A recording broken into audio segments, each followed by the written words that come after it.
Tobe tangaselo ngate dandi kubra. Karton apate guya sadif cisa tore. Sabab sanatile amma kono kharabiya gale ayulle ngate wajra ko jidde. Amna ke bade jira. Ukira malo te. If kulkul lesetene wajra ko jidde. Amma sanif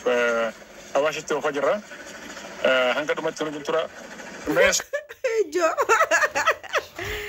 Waina Saido agna di ko geessani ga qaama isaa hundumaa eqani qulqulleessuu fi awaashin geessanii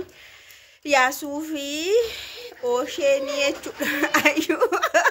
Ayyuuni sifaana ciisu jettee agni kee qoshosheera agni kee xuraayera jetteetu kunoo erga gaafa dhufee Saidoonni ayyuuni baqattee sirreerraa nama buutee jedhani.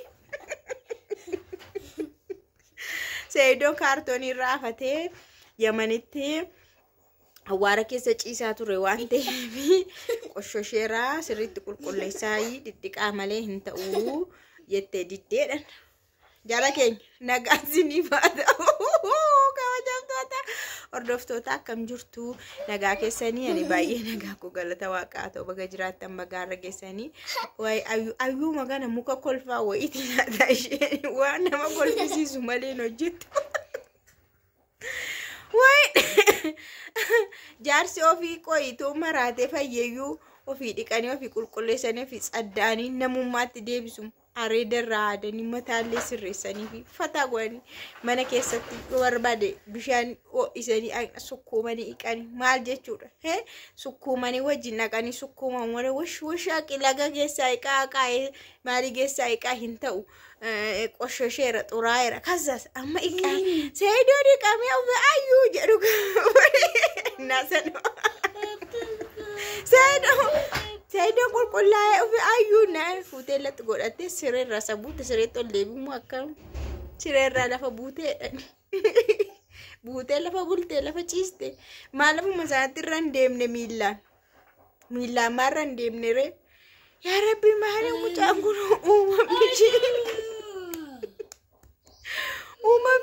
uumamni ayyuu kun garuu akkami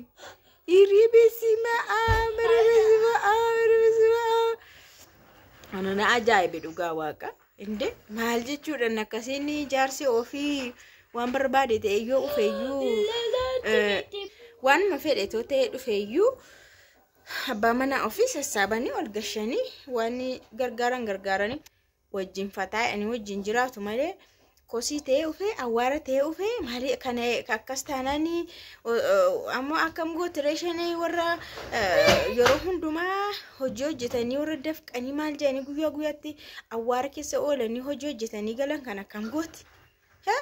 Uffata isaanii sirreessitu taanan hin qulqulleessitu taanan yeroo galan bishaan kennitee fi dhiqxee maal gootee fataa gootee nyaata nyaachistee buna kennitee fi fataan achi akkamtaa dirresi la jaarsi ishee akkas ta'e Saidoon illee hojiinsaa hojii onlaayiniiti malee waan isa dadhabsiisu hin qabu waan daldalu waan godhu hin qabu onlaayinii hojjeta malee garuu innumti deemee iddoo sanatti kaartoonii irra ciisee diraamaa waan hojjetanu diraamaa hojjete riilii miti bara osoo riilii ta'e achi bulee achi oolee achi nyaatee achi maalta kana garuu Sumayyaadhaaf jecha waan dalagame waan ta'eef Really, wanti jiru yeruma kaamera sanaafidha. Yeroo kaamera sana yookaan immoo Sumayyaan ufteef jedhee naannoo sana turuu danda'a. Sumayyaan uftee nama barbaaddiif jedhee iddoo sana turuu danda'a. Inna ayyuun garuu ayyuun jedhan suni jaarsa ishee amma hin xuraa'ee akka geessaa qaamalee iyyuu wajjin hin ciisottee warra dhiiraa kanatti kennite warra dhiiraa kanatti basha'aa wajjin hin ciisottee ayyuun jecha kolfaa deemu Saidoo waaqootitti fuudhe Saidoo waaqumatti itti fuudhe maaltu itti ergee laata ay hixaake ay carraake Lemaaninyaan waanuma intini taatu miti ayyaantuun kun ayyuun kun jechuudha. Waani gaa'ila isaa taatu miti. Amma akkattiin dhuguma gaa'ila isaa taatti jireenya isaa taatti jettanii yaaddu. Dubartiin akka kana isaan jette tunni waan ta'e dhufe akkam gootti? Osoo dhukkubee dhufe maal gootti? Osoo ofirratti maal waan ta'e dhufe maal gootti? qulqulluu fi birrii bichaashee birrii manazzaru fi qulqulluu bichaa barbaadde kaza maadhennu yeroo yette hamamatu regaadhu dhungatanii ofitti qabaan immoo akkaawuntii shittiin birrii naqaa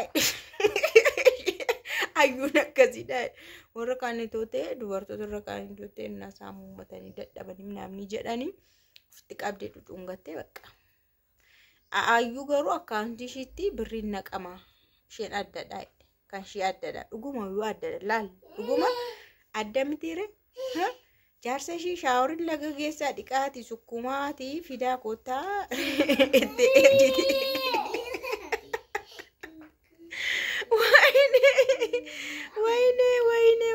wayne Saidoo cubbuu qabee Saidoos cubbuun qabeera bara Saidoolee kan amma kanuu akka boqonnaa dhabee iddoo ta'e deemee iddoo ta'e dhufee iddoo boqotu dhabee akka nama mana haadha manaa hin qabne ta'ee silaa fuudheera jedhee hin qabu haadha manaa hin qabu garuu fuudheera cubbuusa qabe cubbuun dubartii koo allaalii dhiiran qabu bara gagam godhee qaba xiqqalli daallachuu inde baay'ee qaba inde eenyumayyuu hin qaba dubartii kamiyyuu dhiiratti booseenaan jireenyi isaa hin milkaa'uuf yeroodhaaf garuu waan milkaa'uun fakkaata yeroodhaaf garuu waan itti tottoleen fakkaata garuu isaa hin milkaa'u dubartii isheen tokko xab jetteetti boosee jireenyi ishii isatti miidhameera taanaan dhugaa waaqa hin milkaa'u bayee galeellee milkaa'u bayee galeellee waa hin argatu kanan beektanis kanaaf Saidoollee cubbuu qabe ayyuullee cubbuu qabe ayyuunillee nagaan argattu boqonnaan argattu jireenya ishee irratti jechuudha humaa gammachuu waan jedhame bara shiittuu hin argattu isheen argattu Saidoo wajjimu hin argattu afoon illaayinaa jedhii jettee yoo jaarsa namaa deebiste hin argatti maal cubbuu dhagagu cubbuu qabee jechuudha kanaaf hundi isaaniif iyyuu milkaa'uuf hin jedha Sumayyaan immoo hin jirtu jedhan Sumayyaan guyyaa 3 erga gara onlaayiniitti dhufteeyyuu kallattiidhaan bilbilamaaf iyyuu bilbilli ishii cufaadha onlaayiniidha yeroo riikardiin ergamu bilbilamuufis waayifaa antinirra hin jirtu masmararra hin jirtu wareerteessa deemte laata argagaa mucaashii fudhatteeti naatee Saidoo Itoophiyaatti argiteessa deemte laata biyya baqattee laata ammas Itoophiyaa keessa dooteetti immoo shaayettee laata Saidoon dhufnan amma nan dhiisu jette ayyuufaas isaan sanas yoona hordofan jettee sodaatte laata ayyuu fi ishee sana bunii sanas ayyuunillee ishee intala ishee sana na doorsiste jette dhageessaniittu intaloonni ayyuu fi bunii hiite suni samuuni doorsisa telegiraamii irratti sagalee na ergite ayyuuni baay'ee na doorsiste siinafuu waan ati hojjette sun na eeggadhu jettee baay'ee na doorsisteetti jettee dubbatte egaa waan akkasii sodaachuu dandeessi Sumayyaan jechuudha kanaaf dhabamtee laatan jedha